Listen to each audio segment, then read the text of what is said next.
Lesson 12, December 12 to 18, is entitled Sabbath, Experiencing and Living the Character of God.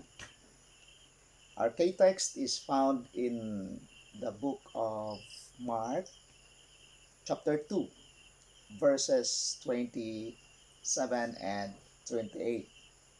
It says here, "And he said unto them, The Sabbath was made for man, and not man for the Sabbath. Therefore, the Son of Man is also Lord of the Sabbath."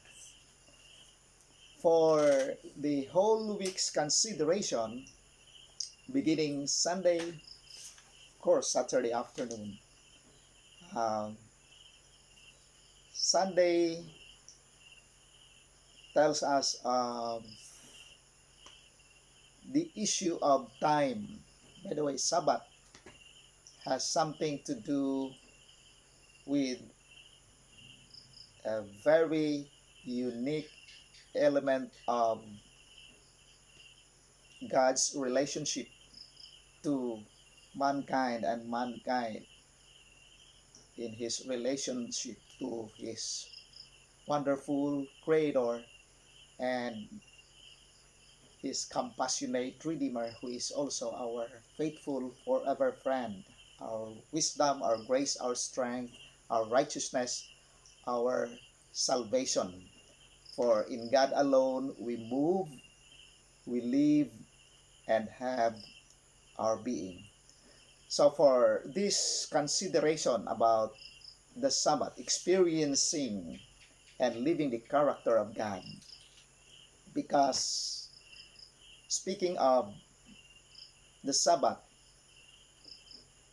we are reminded of God's abiding presence, his eternal presence, right from the beginning of creation until the day when it will be finally recreated, when planet Earth will be finally recreated or finally restored, renewed by the hands of our loving God.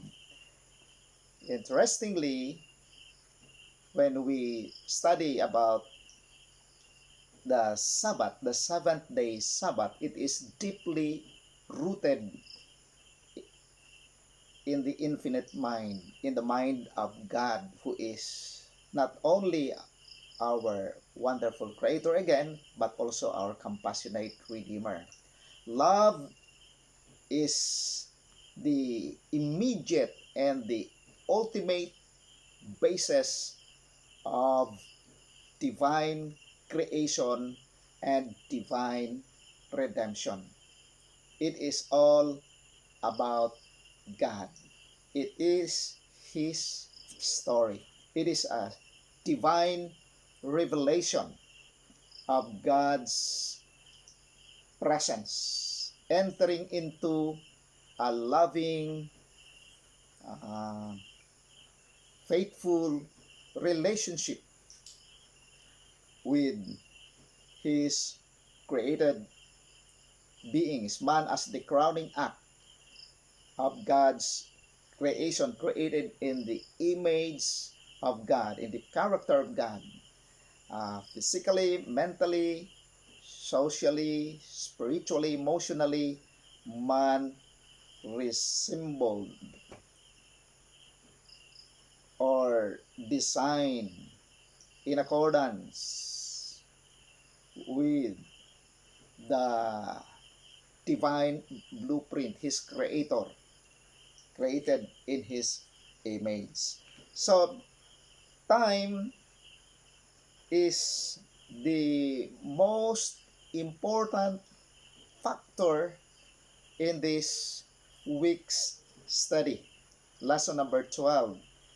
And as we understand that time is a segment between two eternities, it is a period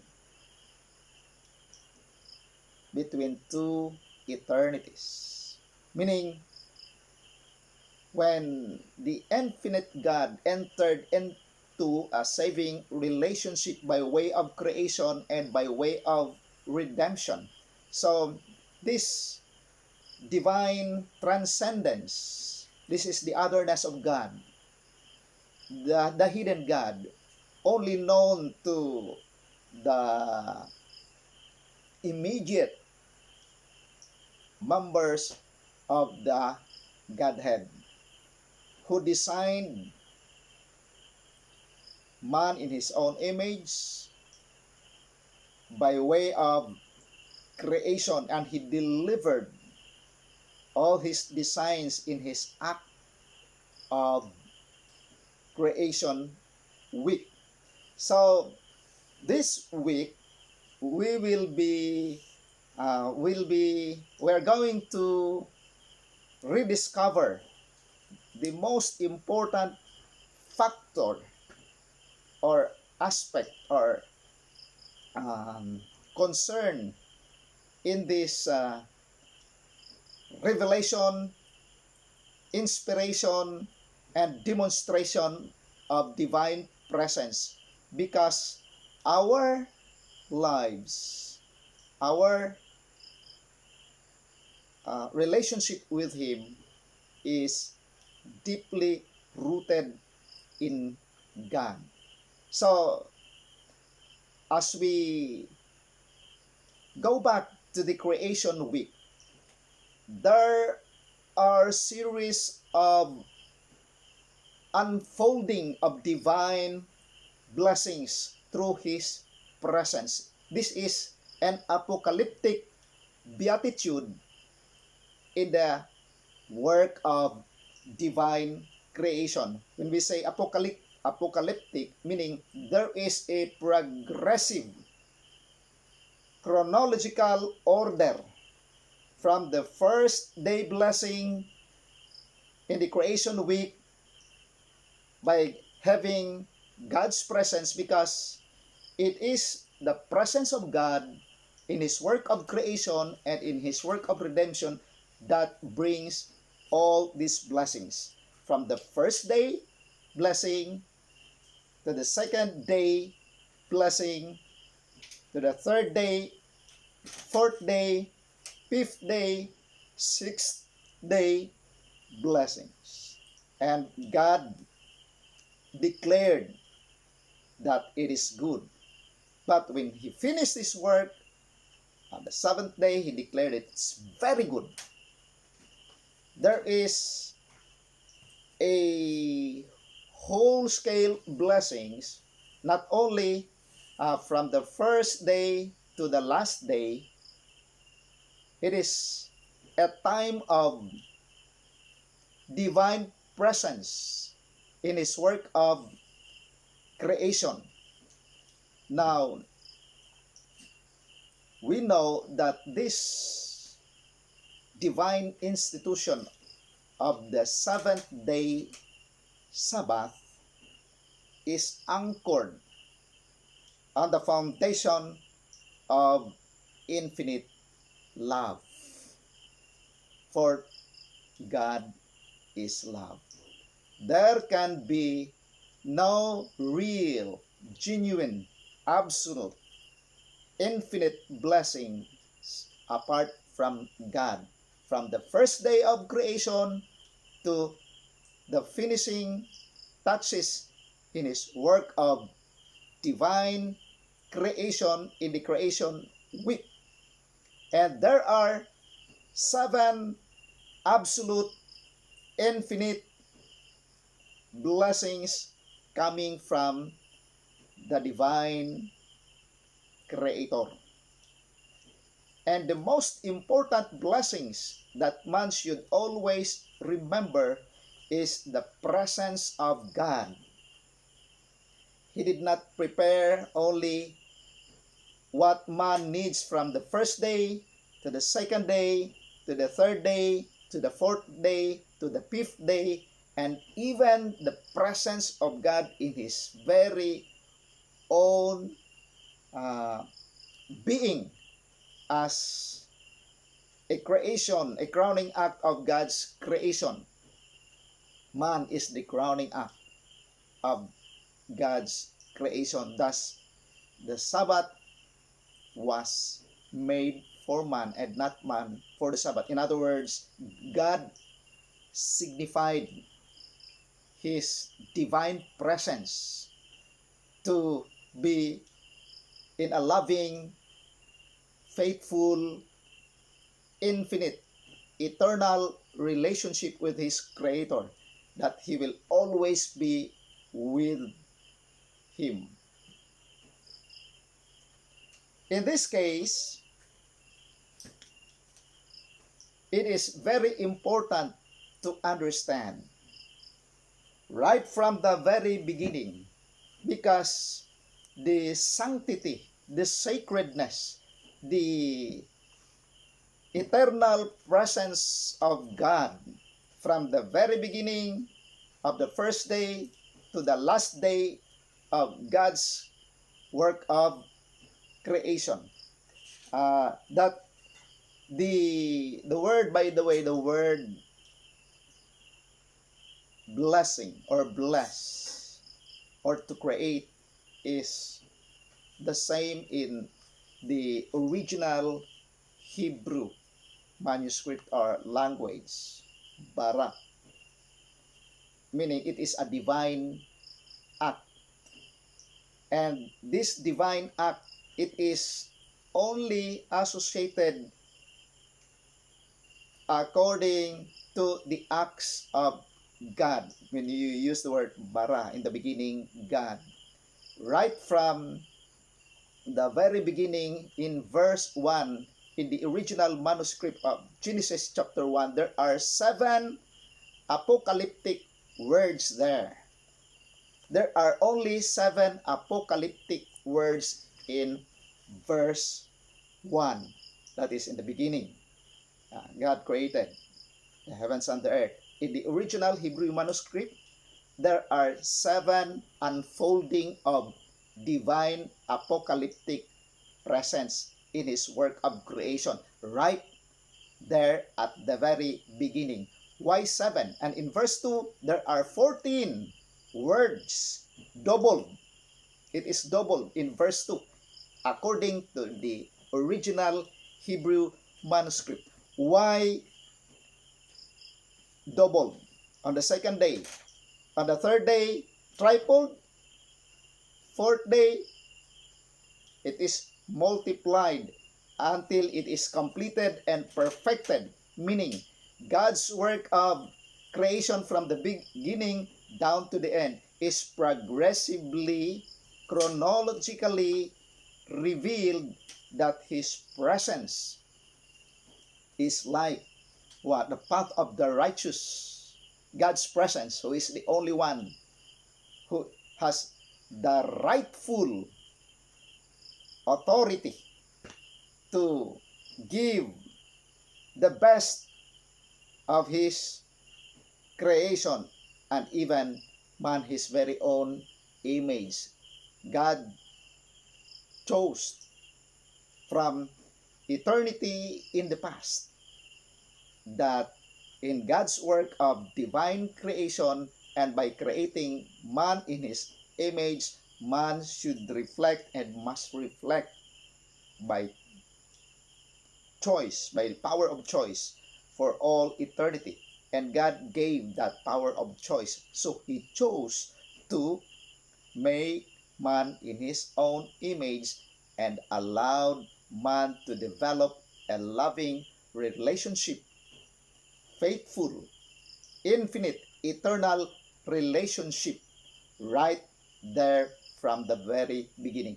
That is contained in the eternal, infinite, absolute mind of God. Now, why it is time for God's people to be astonished? Because this is a mystery of mystery. When God entered into the level of his created beings, even in the level of mankind. Uh, I would like to discuss a very important aspect of this lesson, because in the creation week, God revealed himself as the Alpha of creation, meaning he is the source of all origins and beginning. So the origin of all visible and invisible worlds or divine acts of creation is a divine act, and everything in the book of nature is a revelation and a demonstration of divine wisdom, power, and might and strength.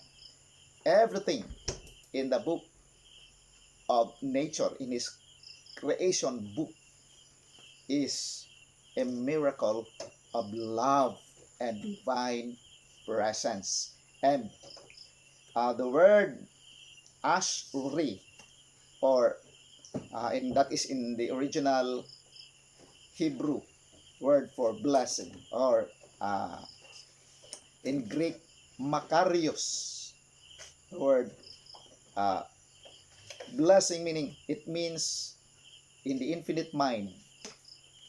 It is always associated with divine presence, and it signifies wholeness, completeness, and perfection. And it is also associated with extreme, absolute, infinite happiness. That is why it is translated in the Beatitude in the book of Matthew, when God um, pronounced and declared who is going to be the citizens of his kingdom. So right there and then, from the very beginning, this uh, creation apocalyptic beatitude, chronologically, progressively, in an orderly manner, God revealed himself as the one who alone can do it all for us. So you see here, in the creation week, we are given a bridge between two eternities, time.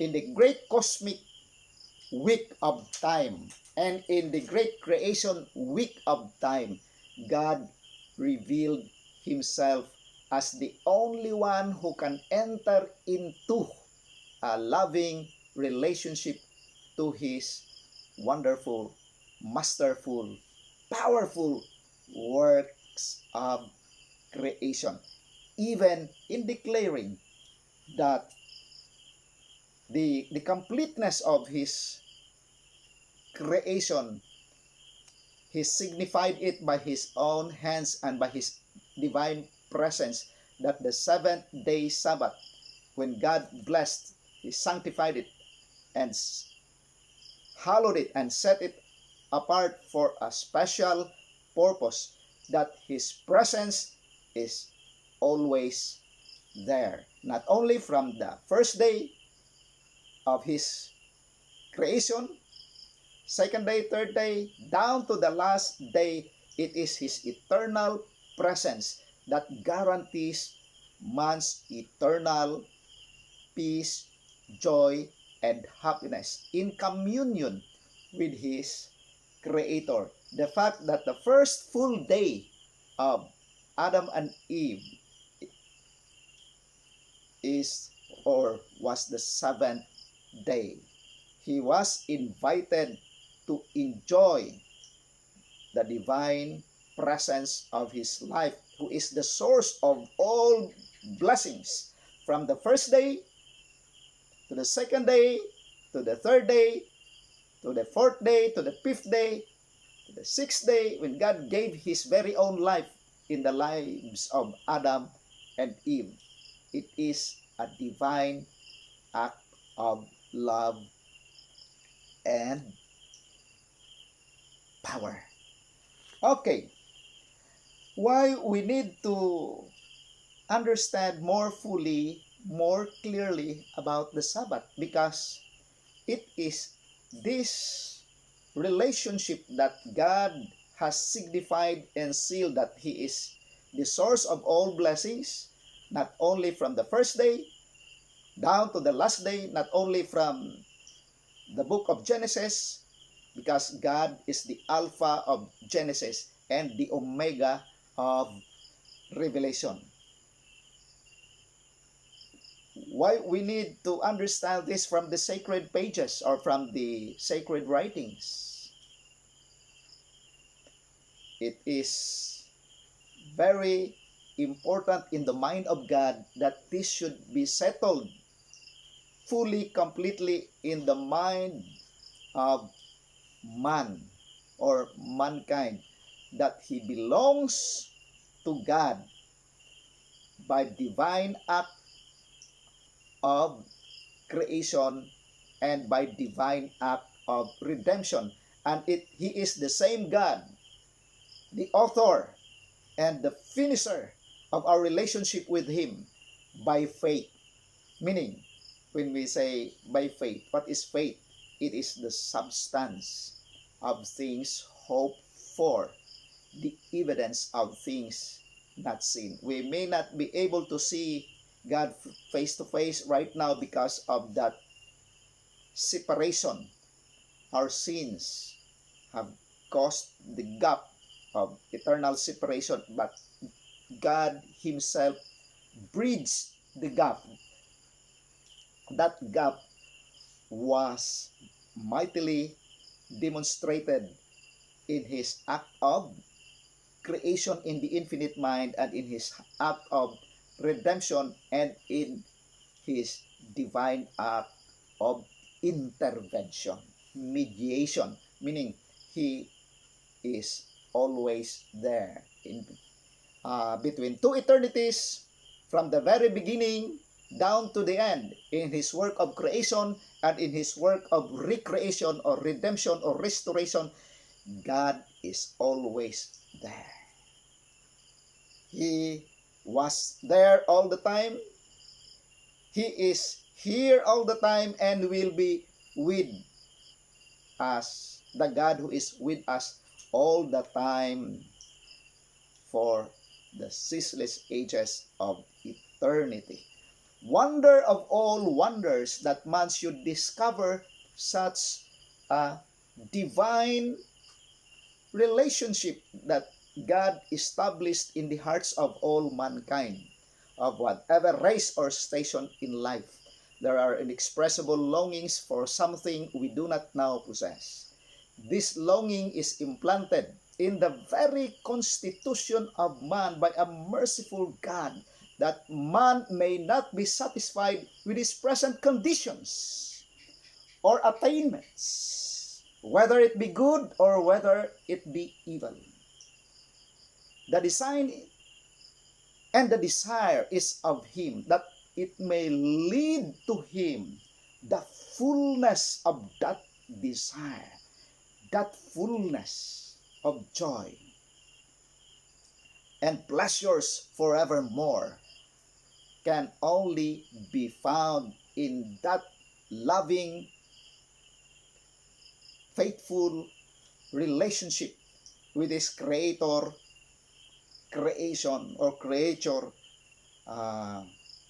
paradigm or relationship, as demonstrated in the life of the great I Am, who I am, in the person of the Lord Jesus Christ, who is not only our wonderful Creator from the very beginning, but also our compassionate Redeemer, our faithful forever friend, who is always with us and has promised that He will always be with us from day to day, moment by moment, until we will see God face to face.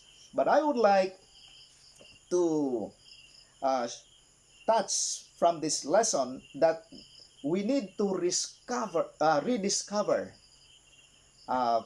because from the time when God created planet Earth for 1 week or 7 days. By the way, number 7 is demonstrated in that grand design of the infinite, eternal, absolute mind of God, that number 7 implies what? Or signifies what? Completeness, wholeness, and perfection. Because everything that comes from the hand of God is a touch of wholeness. It is a touch of perfection. It is a touch of what? Divine presence and immutability or eternity. Not only a revelation of His wholeness, completeness, because when God gives, He gives the best. When God gives, He gives it now. That is why it is defined as His divine presence, the eternal presence of God. And when God gives, He gives Himself. He gives all, that there is nothing to give anymore, because He gave Himself for man. Thus, the Sabbath was made for man and not man for the Sabbath. It is a divine signature of the importance of man in the eyes of God as the apple of His eye. Man is considered as the crowning act of God's creation. And He demonstrated it, that He is always with us. That is what we call the God who is the Emmanuel. His presence is always with us. Okay?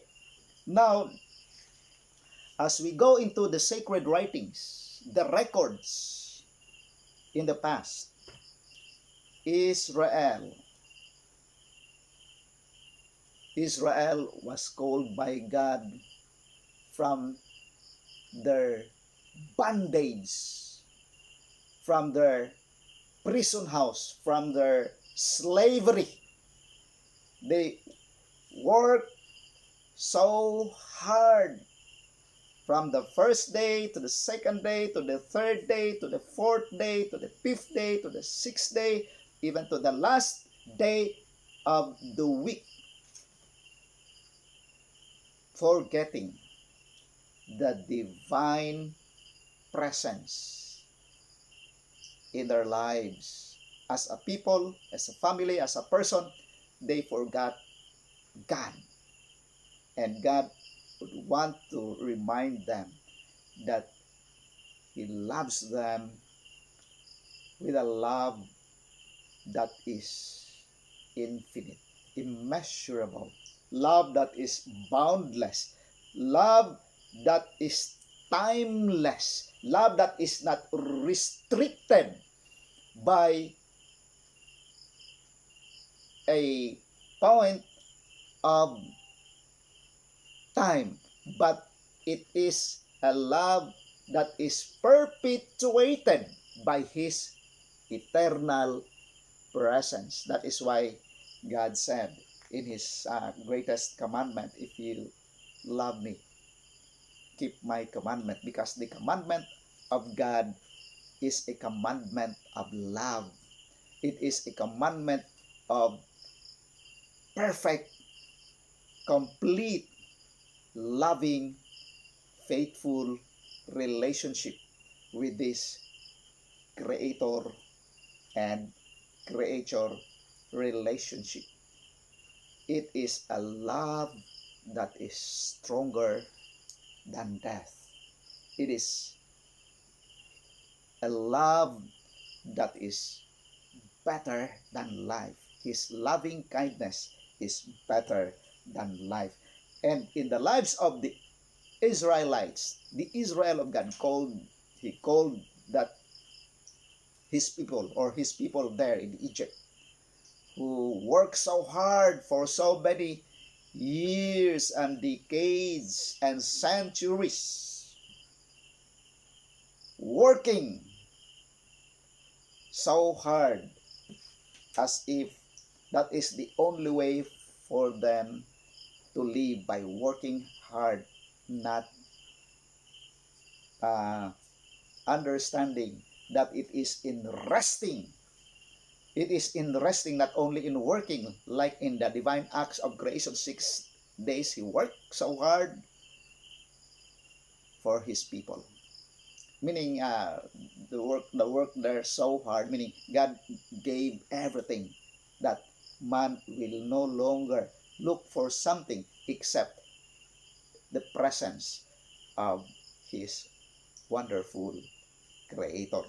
Now, in the case of Israel, he named this special group of people as a token of divine love and grace and power, that he alone can liberate from their bondage in Egypt for more than 400 years, or 430 years of slavery there in Egypt. God delivered his people from Egypt to the promised land, and for 40 long years of that wonderful demonstration of God's presence, he reminded once more that Israel belongs to him, not only by creation but by redemption, by his act of deliverance. Thus, we can read that in the book of Exodus. Right? God delivered first Israel before he reminded them that they belong to God twice, by creation and by redemption. His act of creation and his act of deliverance or liberation in the lives of this Israel as a nation should be a lesson for the whole world and for the entire universe, that God is very concerned of his people, that he will never leave us, he will never forsake us, he will never forget us. That was his mighty demonstration of his abiding presence, and the miracle of provision, the miracle of protection. God sustained all what Israel need from the time when Israel departed in Egypt to the promised land, Canaan. His presence was with them day by day. And in this mighty demonstration that Israel lived by the hands of God's presence, by his faithfulness, he protected them by day by means of the pillar of clouds by day, pillar of fire by night, and sustained them with food and water and everything. Even their attire, their sandals, their robes, it grew with them. It did not wax old. It remained ever new in the hands of God. They did not change. They did not buy and sell, because there was no mall, no place to do the buying and selling activities. God provided them all. The food that they ate, every day they received a divine blessing.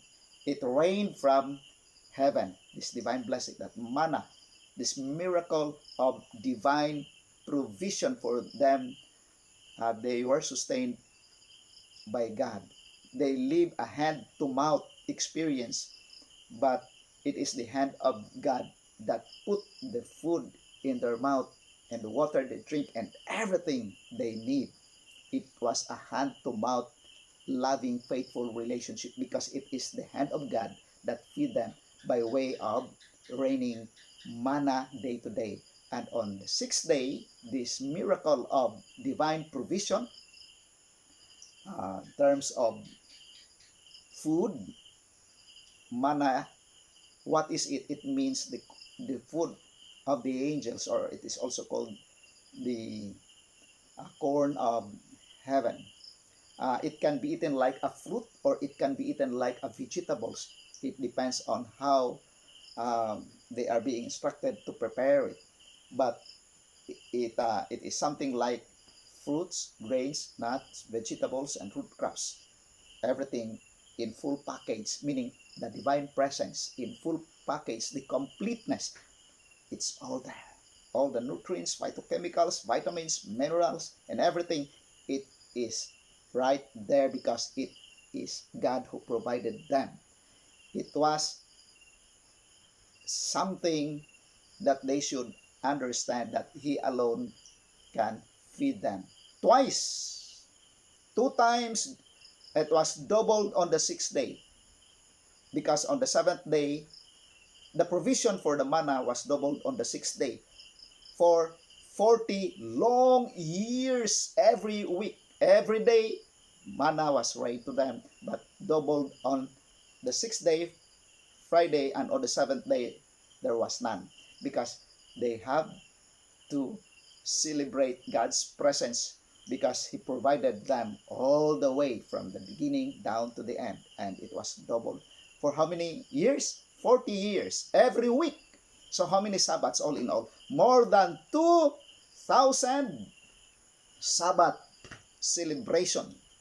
By the way, the word Sabbath is also called week or the seventh day Sabbath. There is no one week without the seventh day from the beginning down to the end. The same in these last days because we need to understand, we need to learn more of our priorities, our choices, our priority, and destiny.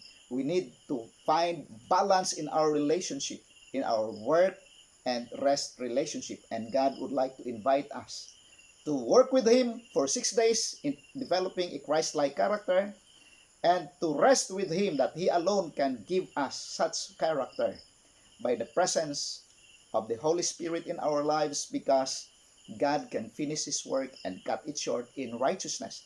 And God is going to seal this in our frontal lobe that this is a mark or a seal of divine presence, absolute presence in our lives, that we choose not to commit sin even by a thought, for whosoever shall keep the whole law and yet offend in one point is guilty of breaking them all. And God is very much able to present us faultless before the presence of His glory, even here and now, for now is the day of salvation, and the time is coming when this seventh day Sabbath will be made so uh, restrictive because you cannot buy, you cannot sell without the mark of the beast, because the Sabbath is tampered by the man of sin, Satan himself, as an angel of light, is tampering the seventh day Sabbath from Saturday to Sunday. It was changed, but as we understand, it is the same yesterday, today, and forever because it bears the signature of divine presence, who is the same yesterday, today, and forever. And there will be a problem of buying and selling, and all earthly support will be cut off. You cannot buy, you cannot sell, everything. But rest assured, this divine presence, His eternal presence, will always be with us until that day we will see Jesus face to face. By the way, our last day on earth, we need to see that for ourselves is Sabbath. And our first day in heaven is Sabbath. And we will ascend to the sea of glass from Sabbath to Sabbath for 1/2 hour. And 1/2 prophetic hour is equal to 7.5 literal days. Because when Christ will come, He will come not only as our Creator, but as our Redeemer or Recreator. And there were those who died in the faith without getting the full understanding of the seventh-day Sabbath keeping. Thus, when God is going to resurrect them, at the first resurrection, all the faithful will be able to celebrate with God for the first time in their lives, because there were those who died in the faith during the dark ages, not understanding the full and complete package of truth as it is in Jesus, the truth that will set us free. But they will celebrate divine presence for the first time in their lives, that they can see Jesus face to face at the first resurrection, the resurrection of the dead.